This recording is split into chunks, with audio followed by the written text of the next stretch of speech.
എൻ്റെ ചോദ്യം ഇടതുപക്ഷ പ്രതിനിധിയോടാണ്.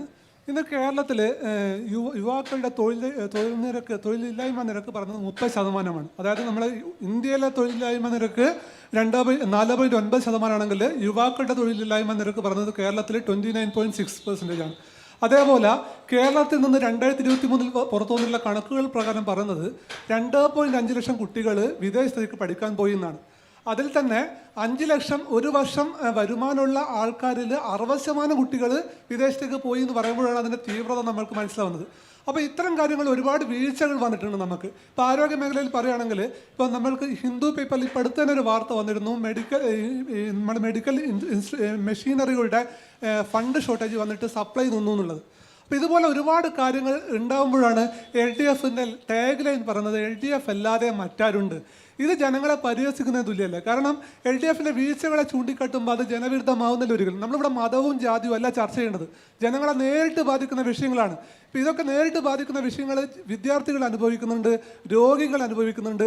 മെഡിക്കൽ കോളേജിൽ പോകുന്നത് സാധാരണക്കാരായ രോഗികളാണ്. ഇപ്പോൾ ഒരു ദിവസം ഒരു പ്രൈവറ്റ് ഹോസ്പിറ്റലിൽ വെന്റിലേറ്ററിൽ പോകണമെങ്കിൽ നമുക്ക് എത്ര പൈസ വേണം? 2-3 ലക്ഷം വേണം. പക്ഷേ അതുകൊണ്ടാണ് നമ്മൾ മെഡിക്കൽ കോളേജിൽ പോകുന്നത്. അവിടെ വെന്റിലേറ്റർ കിട്ടാതെ രോഗി മരിച്ചു എന്ന് പറയുമ്പോൾ നമ്മൾ എവിടെ എത്തി നിൽക്കുന്നു? നമ്മൾ എത്ര പുരോഗമിച്ചു കഴിഞ്ഞാലും അത് നമ്മുടെ വീഴ്ചയല്ലേ. ഇത്തരം വീഴ്ചകൾ ചൂണ്ടിക്കാട്ടുമ്പോൾ നമ്മൾ LDF അല്ലാതെ മറ്റാരുണ്ട് എന്ന ടാഗ് ലൈൻ ശരിയാണെന്ന് നിങ്ങൾക്ക് തോന്നുന്നുണ്ടോ? നിങ്ങളോട് പറഞ്ഞ വീഴ്ചകൾ നിങ്ങൾ സഹിഷ്ണുതയോടെ ഉത്തരം പറയണ്ടേ. നമ്മളെപ്പോഴും സാമൂഹിക മാധ്യമങ്ങൾ ഇത് പറയുമ്പോൾ നമ്മൾ തെറിവിളികളാണ് കേൾക്കുന്നത്. അപ്പോൾ LDF ഒരുപാട് നല്ല കാര്യങ്ങൾ ചെയ്തിട്ടില്ല എന്ന് നമ്മൾ പറഞ്ഞത് ചെയ്തിട്ടുണ്ട്, പക്ഷേ അതിനൊപ്പം ഒരുപാട് വീഴ്ചകളും ഉണ്ടായിട്ടുണ്ട്. ആ വീഴ്ചകളാണ് നമ്മൾ ചൂണ്ടിക്കാട്ടുന്നത്. അപ്പോൾ അതിനൊരു പരിഹാരം എന്നതിൽ നിങ്ങൾക്ക് എന്തൊക്കെയാണ് പറയാനുള്ളത്? ആരോഗ്യ മേഖല, അതേപോലെ വിദ്യാഭ്യാസ മേഖലയിൽ ഇപ്പോൾ LDFിൻ്റെ പ്രകടന പത്രിക പറയുന്നത് എല്ലാവർക്കും ക്യാമ്പസ് പ്ലേസ്മെൻറ്റ് വഴി തൊഴിൽ ലഭ്യമാക്കുന്നതാണ്. പക്ഷേ ഇന്നും നമ്മൾ രാജ്യം നേടുന്ന ഏറ്റവും വലിയ തൊഴിലില്ലായ്മയാണ്. അപ്പോൾ ഇതിൽ ഇപ്പോൾ നമ്മൾക്ക് അറിയാം, നമ്മളിപ്പോൾ യുദ്ധം കാരണം ഇന്ന് നിരവധി തൊഴിലവസരങ്ങൾ നഷ്ടപ്പെടുമെന്ന് പറയുന്നത് വിദേശത്തടക്കം. അപ്പോൾ ഇതിൽ നമ്മൾ എങ്ങനെയാണ് എല്ലാവർക്കും തൊഴിൽ സാധ്യമാവുക? എന്തൊക്കെ നടപടികളാണ് നിങ്ങൾ ഭാവിയിൽ പ്ലാൻ ചെയ്യുന്നത് അറിയാൻ ആഗ്രഹമുണ്ട്. അതേപോലെ കോൺഗ്രസ് പ്രതിനിധിയോടുകൂടി ഒരു ചോദ്യം ചോദിക്കുകയാണ്. നമ്മൾ പ്രകടന പത്രികയിൽ പറഞ്ഞ പ്രധാനപ്പെട്ട ഒരു കാര്യമാണ് KSRTCയിൽ വനിതകൾക്ക് സൗജന്യ യാത്ര. ഇത് നമ്മളെ KSRTCയെ കൂടുതലേക്ക് നഷ്ടത്തിലേക്ക് തള്ളിവിടാൻ സാധ്യതയുണ്ടോ? അതിന് നല്ല പഠനങ്ങൾ നടത്തിയിട്ടുണ്ടോ എന്ന് അറിയാൻ ആഗ്രഹമുണ്ട്. ഓക്കെ, തൊഴിലില്ലായ്മ സംബന്ധിച്ചുള്ളൊരു ചോദ്യമാണ്. അഫ്സൽ തന്നെയാണ് അതിന് മറുപടി നൽകേണ്ടത്. നമ്മുടെ ഈ തൊഴിലില്ലായ്മയുമായി ബന്ധപ്പെട്ട് പരിശോധിക്കുന്ന ഘട്ടത്തിൽ സമീപകാലയളവിൽ UPSCയുടെ ഒരു കണക്ക് പുറത്തു വന്നിട്ടുണ്ട്. UPSCയുടെ കണക്കിൽ ഇന്ത്യ രാജ്യത്ത് PSC നിയമനവുമായി ബന്ധപ്പെട്ടാണ് കണക്ക് വന്നത്.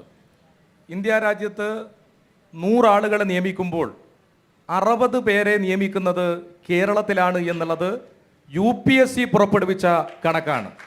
ഇവിടെ ആ കണക്ക് മാത്രം ഉദ്ധരിച്ചുകൊണ്ടല്ല ഞങ്ങളിവിടെ പറയാൻ ആഗ്രഹിക്കുന്നത്. നമ്മുടെ രാജ്യത്ത് കേരളത്തിലെ ജനസംഖ്യ എന്ന് പറയുന്നത് കേവലം 3%.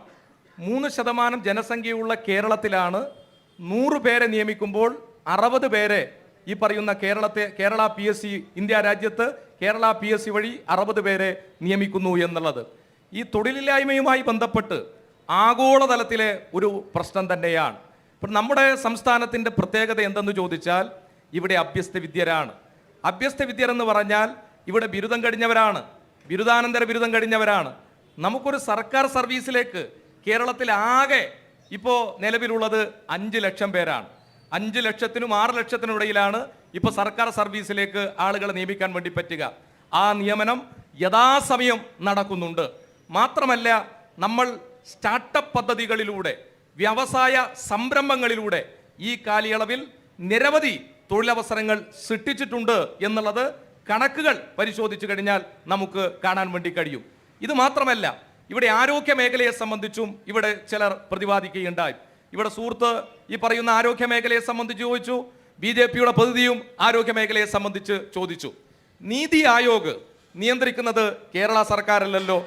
നീതി ആയോഗ് ഇന്ത്യ രാജ്യത്ത് ഏറ്റവും കൂടുതൽ സൗജന്യ ചികിത്സ നൽകുന്ന സംസ്ഥാനത്തിന് അവാർഡ് പ്രഖ്യാപിച്ചുകൊണ്ടിരിക്കുന്നത് ഏത് സംസ്ഥാനത്തിനാണ് എന്നുള്ളത് ഈ നാട്ടിലെ ജനങ്ങൾക്കറിയാം.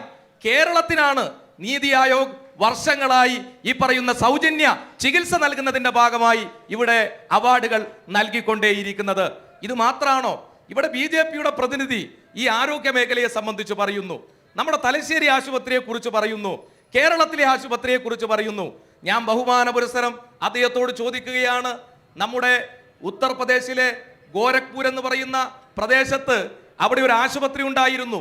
ആ ആശുപത്രിയിൽ സാധാരണ സ്റ്റെഡ് കിട്ടാത്തതിന്റെ ഭാഗമായിട്ടല്ല, മറ്റെന്തെങ്കിലും പ്രശ്നത്തിന്റെ ഭാഗമായിട്ടല്ല, സാധാരണ എല്ലാവർക്കും ലഭ്യമാക്കേണ്ട ഓക്സിജൻ കിട്ടാത്തതിന്റെ ഭാഗമായി നിരവധി കുട്ടികൾ മരിച്ച അനുഭവം നമ്മുടെ രാജ്യത്ത് ഉത്തർപ്രദേശിൽ BJP ഭരിക്കുന്ന സംസ്ഥാനത്ത് ഉണ്ടായിരുന്നു എന്നുള്ളത് നാം ഓർമ്മിക്കേണ്ടതായിട്ടുണ്ട്. ഈ ആരോഗ്യ മേഖലയുമായി ബന്ധപ്പെട്ട് പറയുമ്പോൾ തലശ്ശേരി ഗവൺമെന്റ് ആശുപത്രിയിലെ ഓപ്പറേഷൻ തിയേറ്ററിലേക്ക് വന്നാൽ, കാഷ്വാലിറ്റിയിലേക്ക് വന്നാൽ നിങ്ങൾക്ക് അവിടെ മാറ്റം കാണാൻ വേണ്ടി കഴിയും. ഇവിടെ അമ്മയും കുഞ്ഞും ആശുപത്രിയുമായി ബന്ധപ്പെട്ട് പറഞ്ഞല്ലോ, നിങ്ങൾ അവിടത്തേക്ക് വാ. ഏതാണ്ട് 80% പ്രവർത്തനം പൂർത്തിയായിട്ടുണ്ട്. തലശ്ശേരിയിൽ ചില പരിമിതികളുണ്ട്. എന്താ പരിമിതി? ഒരു ഭാഗത്ത് കടലാണ്, മറ്റൊരു ഭാഗത്ത് ഈ പറയുന്ന വിധത്തിൽ മലമടക്കുകളാണ്. അതുകൊണ്ട് നമുക്ക് ഈ പറയുന്ന നഗരത്തിൽ തന്നെ അമ്മയും കുഞ്ഞും ആശുപത്രി വരണമെന്നുള്ളത് കൊണ്ട് കണ്ടിക്കലാണ് സ്ഥലം കണ്ടെത്തിയത്. കണ്ടിക്കലിൽ അവിടെ ആശുപത്രി നിർമ്മിക്കുമ്പോൾ സ്വാഭാവികമായും അതിന് പെർമിഷൻ നൽകേണ്ടത് ZRZ ആണ്. ZRZന്റെ പെർമിഷൻ സാങ്കേതികമായി കിട്ടുന്നതിലുള്ള കാലതാമസം കൊണ്ടാണ്, അല്ലെ നേരത്തെ ആ പ്രവർത്തനം പൂർത്തിയാവുമായിരുന്നു. ഇവിടെ അഭിമാനത്തോടുകൂടി ഞങ്ങൾ പറയുന്നു, ആ അമ്മയും കുഞ്ഞും ആശുപത്രിയുടെ 80% പ്രവർത്തനം പൂർത്തിയായി എന്നുള്ളത്. ഇവിടെ തലശ്ശേരി ആശുപത്രിയുമായി ബന്ധപ്പെട്ട് പറയുമ്പോൾ അവിടെ തൊട്ടടുത്ത് കോട്ടയുണ്ട്. ആ കോട്ടയുള്ളത് കൊണ്ട് തന്നെ പ്രവർത്തനം നടത്തുന്നതിന് നിയമ തടസ്സമുണ്ട്. ആ നിയമ തടസ്സമുള്ളത് കൊണ്ടാണ് അമ്മയും കുഞ്ഞും ആശുപത്രിയോട് ചേർന്ന് സ്ഥലമെടുത്തുകൊണ്ട് നമ്മൾ അവിടെ ഈ പറയുന്ന ആരോഗ്യ മേഖലയിൽ എല്ലാവർക്കും സഹായകരമാവുന്ന പ്രവർത്തനത്തിന് നേതൃത്വം കൊടുക്കാൻ മുന്നോട്ട് വന്നിട്ടുള്ളത്. ഇവിടെ ഇപ്പൊ BJPയുടെ പ്രതിനിധി പറയുന്നത് 70 വയസ്സ് കഴിഞ്ഞവർക്ക് സൗജന്യ ചികിത്സ നൽകുന്നില്ല എന്നുള്ളതാണ്. പ്രിയപ്പെട്ട BJP നേതാവേ, കേരളത്തിൽ 70 വയസ്സ് കഴിഞ്ഞവർക്കല്ല, എല്ലാവർക്കും തലശ്ശേരി ഗവൺമെന്റ് ഹോസ്പിറ്റലിൽ പോയാൽ, ജില്ലാ ആശുപത്രിയിൽ പോയാൽ സൗജന്യ ചികിത്സയാണ് എന്ന കാര്യം നിങ്ങൾ അറിയണം. നിങ്ങളുടെ BJP ഭരിക്കുന്ന സ്ഥലത്ത് ഇപ്പോഴും 70 വയസ്സ് കഴിഞ്ഞവരെയാണ് അന്വേഷിച്ച് പോയിക്കൊണ്ടിരിക്കുന്നത്. എന്നാൽ ഞങ്ങൾ ജനിച്ച കുഞ്ഞു മുതൽ വൃദ്ധരായ ആളുകളെ വരെ ഇവിടെ സഹായിക്കുന്നതിന് വേണ്ടിയിട്ടുള്ള പ്രവർത്തനങ്ങൾക്ക് നേതൃത്വം കൊടുക്കുന്നു.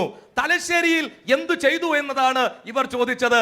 ഞാൻ ഇവിടെ അത് പറയാൻ തുടങ്ങിയാൽ ഇവിടെ ബഹുമാനപ്പെട്ട അനിൽ നമ്പ്യാറിന് സമയം എനിക്ക് അനുവദിക്കുന്നതിൽ കുറവുണ്ടാവുന്നത് കൊണ്ടാണ് വിശദീകരിക്കാതെ പോയിട്ടുള്ളത്. നിങ്ങളോട് ഞാൻ വേറെ കൂടുതലൊന്നും പറയുന്നില്ല. ഒന്ന് ചെറക്കര സ്കൂളിൽ ഒന്ന് പോവുക, എന്നിട്ട് കണ്ണു തുറന്ന് ഒന്ന് നോക്കുക.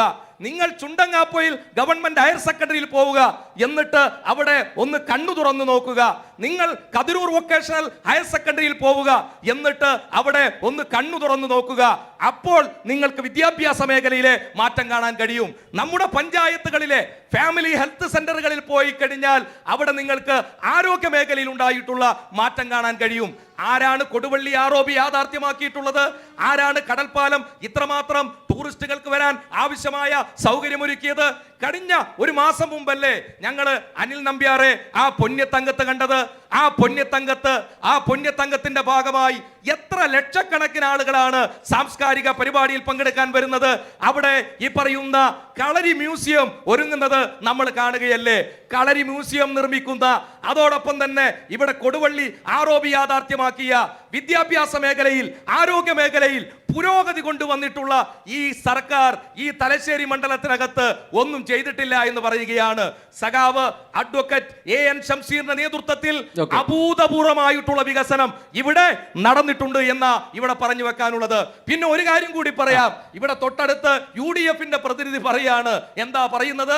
3000 രൂപ ക്ഷേമ പെൻഷൻ നൽകുമെന്നാ പറയുന്നത്. കോഴി മുട്ട കൊടുക്കാത്തവരാണ് കോഴിയെ നൽകുമെന്ന് പ്രഖ്യാപിക്കുന്നത്. 600 രൂപ 18 മാസം ഇവിടെ കുടിശ്ശികയാക്കിയിട്ടുള്ള ഈ UDFന്റെ പ്രതിനിധി കുറച്ച് ഉളുപ്പ് വേണം. ഞാൻ ഒരു നേതാവിനെ അപഹസിക്കുന്നില്ല, അപമാനിക്കുന്നില്ല.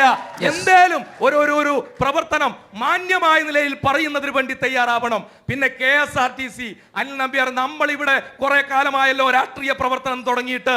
UDF-ന്റെ ഭരണകാലത്ത് ഏതെങ്കിലും ഒരു സന്ദർഭത്തിൽ KSRTC ലാഭത്തിലാണ് എന്ന് പറഞ്ഞാൽ ഞാൻ ഈ മൈക്ക് ഓഫ് ആക്കി ഇപ്പോ ഈ ചർച്ചയിൽ നിന്ന് പോവാൻ തയ്യാറാണ്. എന്നിട്ട് പറയാണ് എല്ലാ കാലത്തും KSRTC നഷ്ടത്തിലാക്കിയിട്ടുള്ള ഇവർ സൗജന്യ യാത്ര നൽകുമെന്നുള്ളത്. ഇവരിങ്ങനെ നടക്കാത്ത കുറെ സ്വപ്നമൊക്കെ പറയും. ഇവർ നേരത്തെ ഈ പറയുന്ന ഈ ചെന്നിത്തലയും സതീശനും മുഖ്യമന്ത്രിയുടെ കുപ്പായിട്ട് നടന്നിട്ടുണ്ടല്ലോ. ആ കുപ്പായൊക്കെ ഇപ്പൊ ചെതലരിച്ചിരിക്കുകയാണ്. അതിനി ഒരു കാലത്തും ഇവർക്ക് ഉപയോഗിക്കാൻ കഴിയില്ല. ഈ കേരളത്തിനകത്ത് ഇടതുപക്ഷം വീണ്ടും അധികാരത്തിൽ വരും. അതിന് ഒരു ഘട്ടത്തിലും ഇവരുടെ ഈ തെറ്റായ പ്രചാരണം ഉപകരിക്കില്ല എന്നുള്ളത് തന്നെയാണ് ഞങ്ങൾക്ക് പറയാനുള്ളത്. അഫ്സൽ പറഞ്ഞു ആബാലവൃദ്ധ ജനങ്ങൾക്കും സൗജന്യമായിട്ട് ചികിത്സ ഉറപ്പുവരുത്തുന്നു. എന്തുകൊണ്ട് ഈ കേന്ദ്ര സർക്കാർ പദ്ധതി സർക്കാർ നടപ്പിലാക്കിയില്ല? 70 വയസ്സ് കഴിഞ്ഞവർക്ക് 5 ലക്ഷം രൂപ, ആ ഒരു പദ്ധതി എന്തുകൊണ്ട് കേരള സർക്കാർ നടപ്പിലാക്കുന്നില്ല? എന്താണ് തടസ്സം? ഇവിടെ നമ്മുടെ സർക്കാർ ഈ കേരളത്തിൽ ഞാൻ പറഞ്ഞല്ലോ, നിങ്ങൾക്ക് ഏതെങ്കിലും ആശുപത്രിയിൽ പോയാൽ, തലശ്ശേരി ഗവൺമെന്റ് ആശുപത്രിയിൽ ഞാൻ BJP പ്രതി കൂട്ടി ഇപ്പൊ പോവാം, ഞാൻ ഏത് വിദ്യാർത്ഥിയെ കൂട്ടി ഞാൻ പോവാം, അവിടെ സൗജന്യമാണ് ചികിത്സ. അവിടെ എവിടെയാണ് പണം ലഭ്യമാവുന്നത്? ഡോക്ടർക്ക് പണം നൽകേണ്ടി വരുന്നുണ്ടോ? മരുന്നിന് പണം നൽകേണ്ടി വരുന്നുണ്ടോ? തലശ്ശേരിയിൽ മാത്രമല്ല, നിങ്ങൾ ജില്ലാ ആശുപത്രിയിലേക്ക് പോവാ. അല്ല, അതൊക്കെ ശരിയാണ് അഫ്സൽ, അതൊക്കെ സമ്മതിക്കുന്നു. പക്ഷെ എന്തുകൊണ്ട് ഈ കേന്ദ്ര സർക്കാർ പദ്ധതി നടപ്പിലാക്കുന്നില്ല? സർക്കാർ അവര് ഈ പറയുന്ന ഉത്തർപ്രദേശ് പാർട്ടി നോക്കിയിട്ടല്ലല്ലോ, എല്ലാവർക്കും ഗുണം കിട്ടുന്ന ഒരു പദ്ധതിയല്ലേ അത്? ഇവിടെ ആളുകൾ സൗജന്യ ചികിത്സ നൽകിക്കൊണ്ടിരിക്കുകയാണ്. അപ്പൊ അത് വേണ്ട, നൽകിക്കൊണ്ടിരിക്കുന്നിടത്ത് ഈ പറയുന്ന വിധത്തിൽ ആ പദ്ധതിയെ കുറിച്ച് ഞാനിപ്പോ കേൾക്കുന്നത് ഇപ്പോഴാണ്. അതിന്റെ മറ്റു വിശദാംശങ്ങളൊന്നും എന്നെ സംബന്ധിച്ചിടത്തോളം ഇല്ല. പക്ഷെ ഒരു കാര്യം പറയാം, കേരളത്തിലെ എല്ലാവർക്കും സൗജന്യ ചികിത്സ ലഭിക്കുന്നുണ്ട് എന്നത് സത്യമായ കാര്യമാണ്. വേണ്ടെങ്കിൽ ഇവിടെയുള്ള ആരെ വേണമെങ്കിലും ഞാൻ ഗവൺമെന്റ് ആശുപത്രികളിൽ കൂട്ടിക്കൊണ്ടുപോയി അത് തെളിയിക്കാൻ തയ്യാറാണ് എന്നുള്ളത് എനിക്ക് പറയാൻ കഴിയും.